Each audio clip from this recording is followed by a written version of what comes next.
Hey guys, how's it going? My name is Jeremy. Welcome to Polyphonic Press. We're just going to get straight into the review today. Today I'm going to be reviewing SMiLE by the Beach Boys.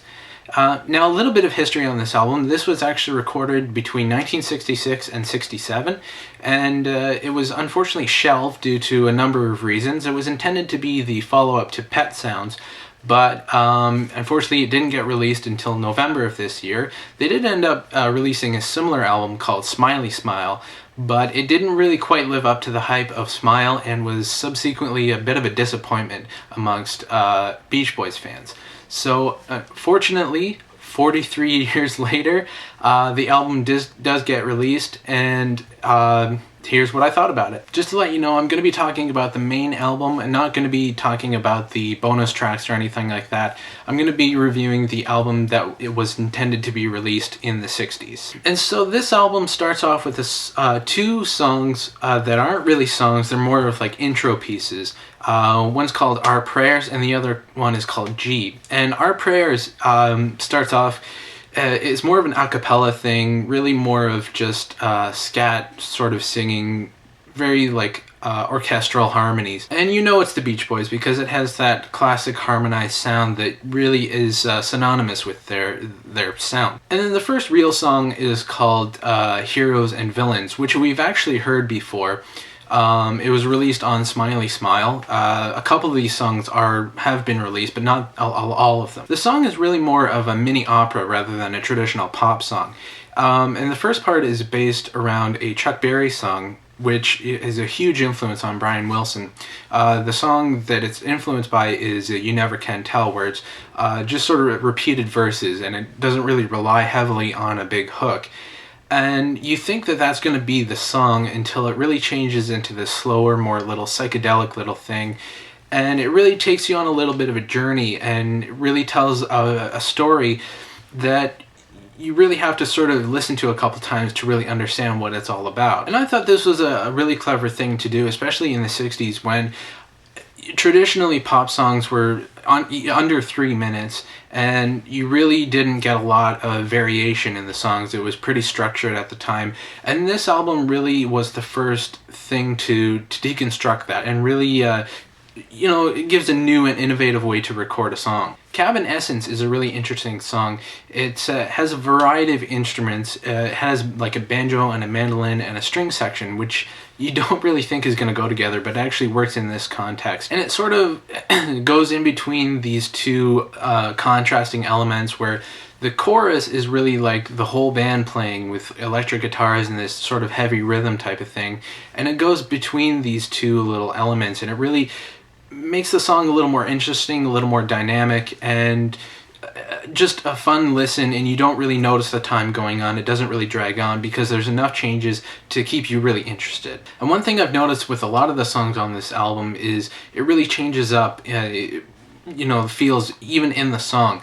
And that's really the underlying theme of this album is really there's a list of songs, and in each song is different little sections. So it really keeps you interested in it because it changes up enough. Surf's Up is a little bit more of a straightforward pop song, although it does have subtle changes in it. One thing I found is this is a very easy song to listen to, and it really easy to put you to sleep. And I don't mean that in a bad way. What I mean is it's very relaxing, and it's very just a nice song to listen to. It's very it's not something you would put on in a party. It was something you would put on like a Sunday morning type of thing, like the morning after a party, where you really don't want to listen to anything heavy. You really just want to listen to something that's going to calm you down and something that's, not going to blast your head off. Sonically, one of the songs that I found really interesting was Vega-Tables, or Vegetables. The percussion in this instrument isn't actually percussion at all. It's actually people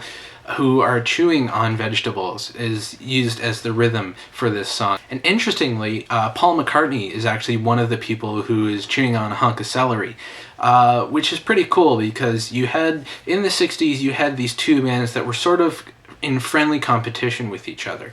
Pet Sounds was influenced by Rubber Soul, and then Sgt. Pepper was influenced by Pet Sounds. So they sort of influenced each other throughout the 60s. And to have Paul McCartney singing on this song is really really a cool thing, because it's just more evidence of these bands sort of coming together. The Elements Fire is really a cool song. It's more of an instrumental thing, and it sort of bridges the gap between the rest of the album and then the last two songs.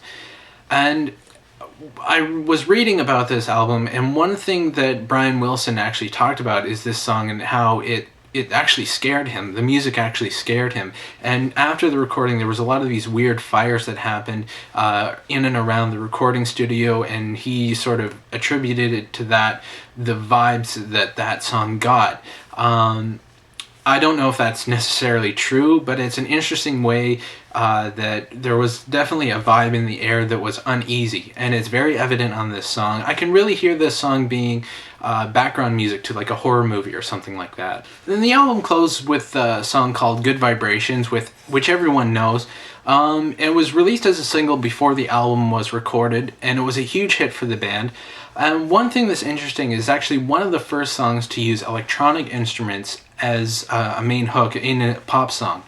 And it uses the electro-theremin, which is kind of like a theremin, but instead of using the air, it has a controller on it which you can slide your finger up and down to get the tones.